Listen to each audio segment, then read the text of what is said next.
Ok, hoy vamos a ver la clase sobre el sistema urinario. Vamos a iniciar la clase hablando de líquidos corporales. Debemos comprender que el cuerpo humano se mantiene en un equilibrio constante de volumen y esa composición entre líquidos y solutos, ese equilibrio esencial se llama homeostasis.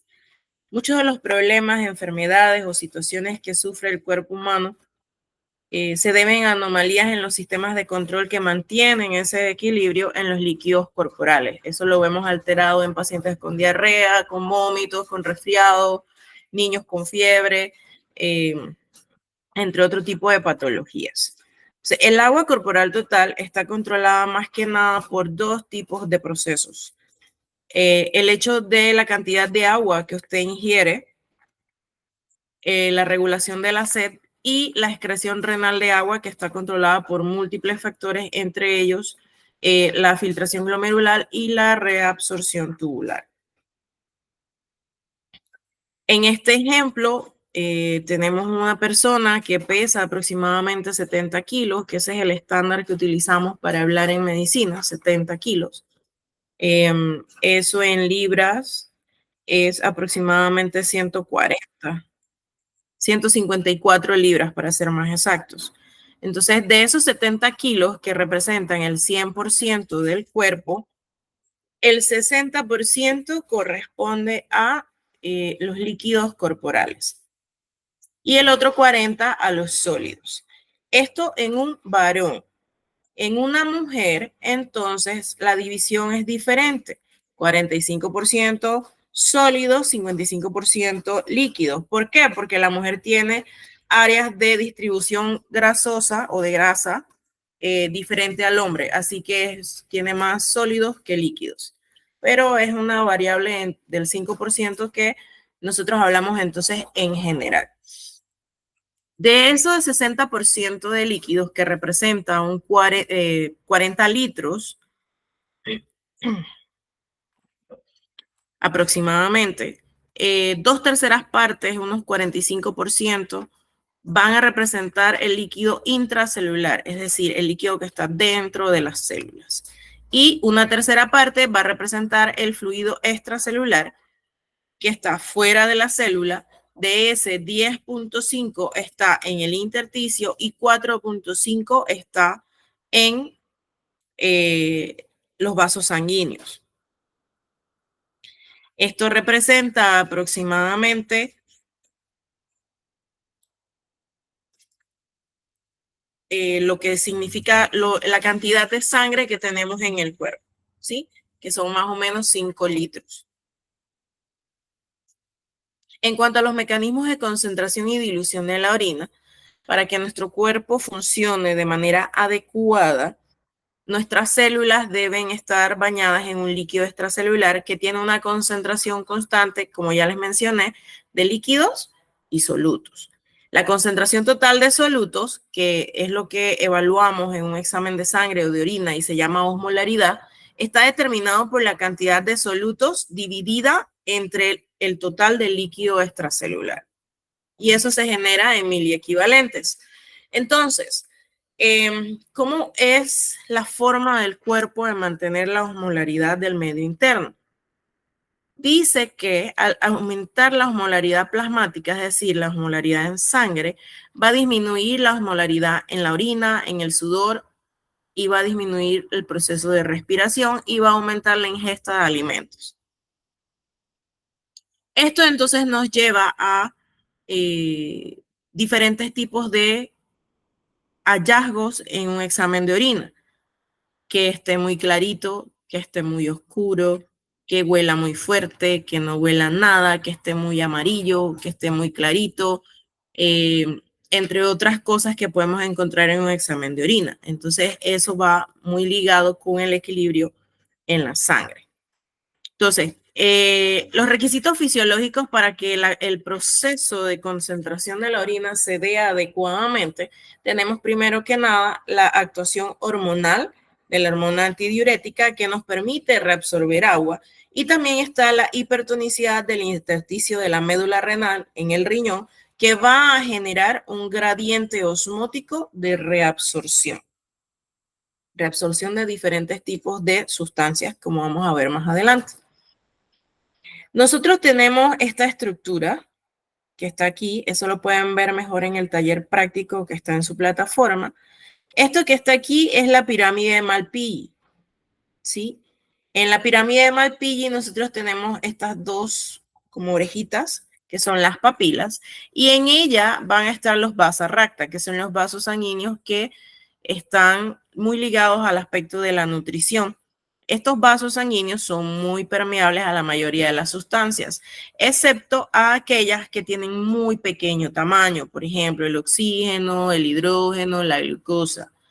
Las otras, entonces, entran muy fácil y son difíciles de eliminar. Por ejemplo, el cloruro de sodio, la urea y el dióxido de carbono. Esta estructura que vemos aquí es como un dibujo de lo que realmente tenemos dentro microscópicamente en el riñón. Tenemos una porción que va a estar dentro de la médula y otra porción que va a estar en la corteza. Empezando por el glomérulo, que no es más que un enramado de vasos, arterias, venas, etcétera, que es donde se da la absorción y reabsorción y excreción de algunas sustancias. Pero estas sustancias van a pasar por todos estos conductos hasta llegar a su eliminación. Y durante todos estos conductos tenemos el túbulo proximal, el asa de Henle, el túbulo distal y el sistema colector acá al final. En estos segmentos, nosotros vamos a tener distintos intercambios de sustancias. Va a influir mucho la hormona antidiurética, el agua, el cloruro de sodio, la urea, el oxígeno. Tenemos una bomba de sodio, de cloruro de sodio y una bomba de sodio-potasio.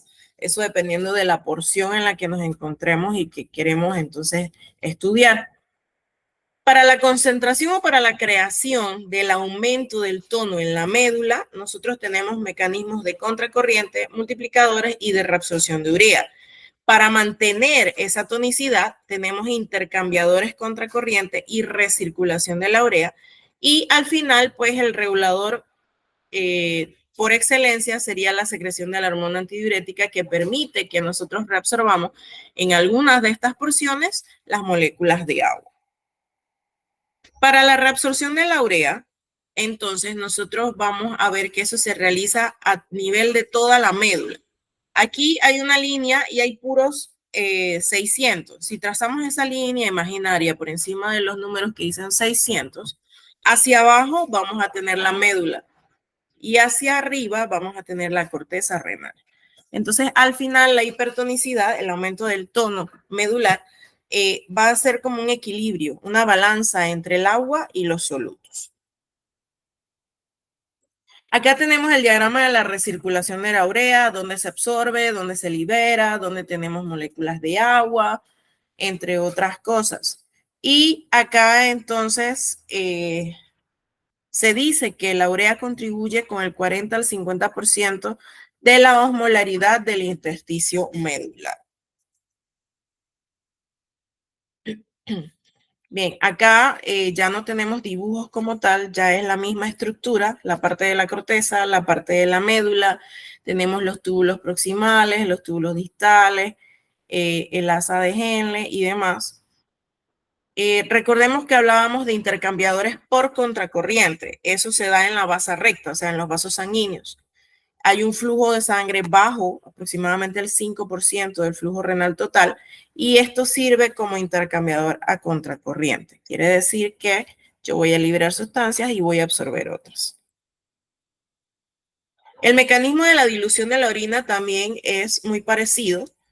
Esto se da al inhibir la secreción de la hormona antidiurética. Quiere decir que vamos a tener un gran volumen de líquidos de orina diluida cuando no tenemos la hormona antidiurética presente.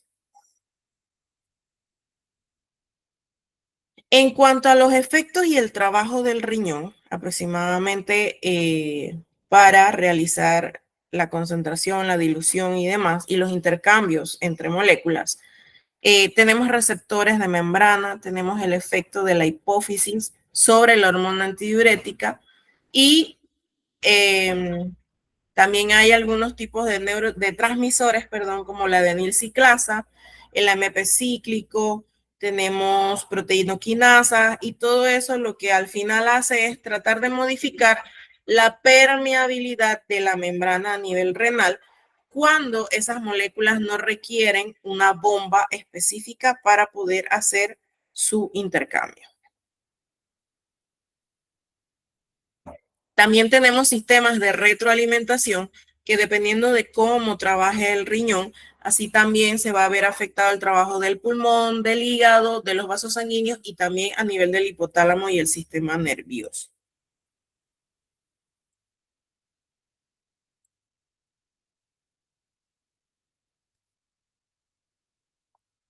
En los efectos de las hormonas, la aldosterona aumenta la penetración de sodio, aumenta la energía eficaz que se le aporta a la bomba de sodio, cualquiera de las dos, actividad en los componentes funcionales de las bombas y reabsorción de sodio con excreción de potasio.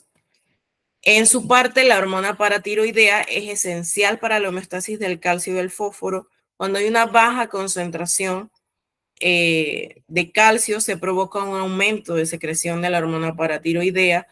Ella se une a los receptores membranosos a nivel del túbulo proximal y activa la adenilciclasa, provocando un incremento en la producción de AMP cíclico que va a inhibir la reabsorción de cloruro de sodio en su bomba y de agua. Ahora vamos a hablar un poquito sobre la micción. La micción no es más que el proceso que su cuerpo tiene naturalmente para ir a orinar, o sea, para vaciar la vejiga cuando está llena.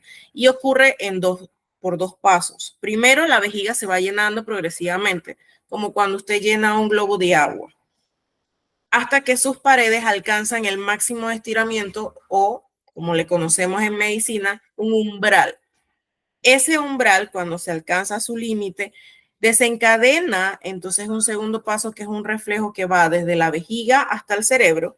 El cerebro recibe la información de que la vejiga ya está llena y regresa la información hacia la vejiga para que sea liberada. Esto es lo que provoca el deseo de orinar. En caso tal que el reflejo no esté bien, que no esté funcionando acorde, entonces nosotros podemos liberar la vejiga a libre demanda, o sea, podemos inhibirlo o facilitarlo. Ahora, eso depende, porque nosotros tenemos dos esfínteres, un esfínter interno y un esfínter externo. En las mujeres es fácil controlar el esfínter externo. En los hombres es un poco más difícil, porque recordemos que la uretra femenina está adentro y usted aprieta y entonces aprieta la uretra y no sale orina o pueden salir gotitas. En cambio, el hombre, pues como tiene la uretra fuera del cuerpo, no hay forma de que apretando pueda aguantarse las ganas de ir al baño.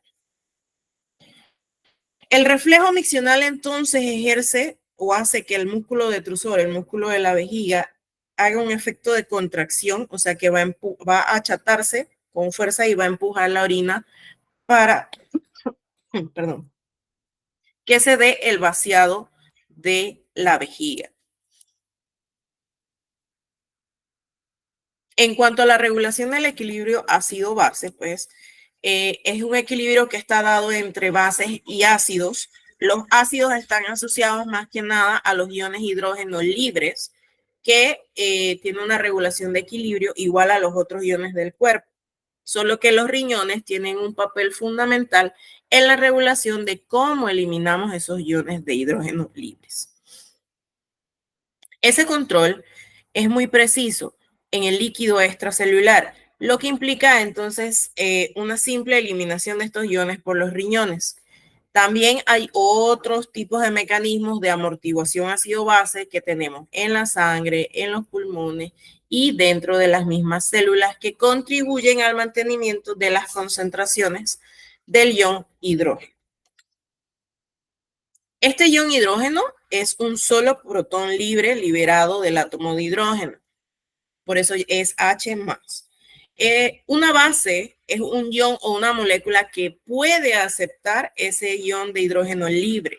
Las proteínas de nuestro cuerpo también funcionan como bases y algunas se transforman en aminoácidos que forman cargas negativas netas que pueden aceptar fácilmente los iones de hidrógeno libres que tenemos en el cuerpo.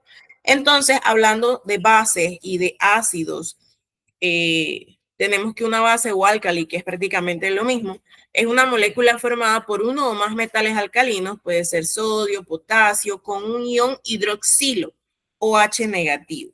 La porción básica de esta molécula va a reaccionar rápidamente con los iones de hidrógeno y los va a sacar de la solución, formando bases típicas. Eso ya es química. Los riñones entonces controlan el equilibrio ácido-base excretando orina, ya sea cargada de hidrogeniones o cargada de bicarbonato. La excreción de orina ácida reduce la cantidad de ácido en el líquido extracelular, mientras que la orina básica elimina bases del líquido extracelular. Entonces siempre va a haber como un equilibrio que si yo elimino una cosa por la orina, pues obviamente la estoy sacando del torrente sanguíneo. En los túbulos que estuvimos mencionando anteriormente, hay porciones que filtran grandes cantidades de bicarbonato y que cuando pasan a la orina se extraen bases de la sangre. Las células epiteliales de los túbulos del riñón también secretan grandes cantidades de iones hidrógeno, lo que elimina el ácido en la sangre. ¿Cómo se regula la acción o el mecanismo ácido-base? Por los riñones, por los pulmones y por una serie de sistemas de amortiguadores o buffer, que son los que necesitamos para la función normal de las bombas de sodio-potasio, de cloruro de sodio, entre otras. Entonces, este balance, por ejemplo, en los pulmones, controlan el intercambio gaseoso de dióxido de carbono, de oxígeno, entre la sangre y la atmósfera exterior. Por su parte, los eritrocitos, entonces, son los que transportan esos gases entre los pulmones y los tejidos. Los riñones, por su parte, su tarea entonces es controlar las concentraciones de bicarbonato y la excreción de ion hidrógeno por la orina. Esta regulación entonces permite que haya algo conocido como pH sanguíneo y pH urinario, y que se regule la excreción de hidrógeno y la reabsorción de bicarbonato. Los riñones son los que hacen este filtrado. La orina normalmente se considera ácida, ligeramente ácida, o sea que va a tener un pH entre 5 y 7 que se considera normal.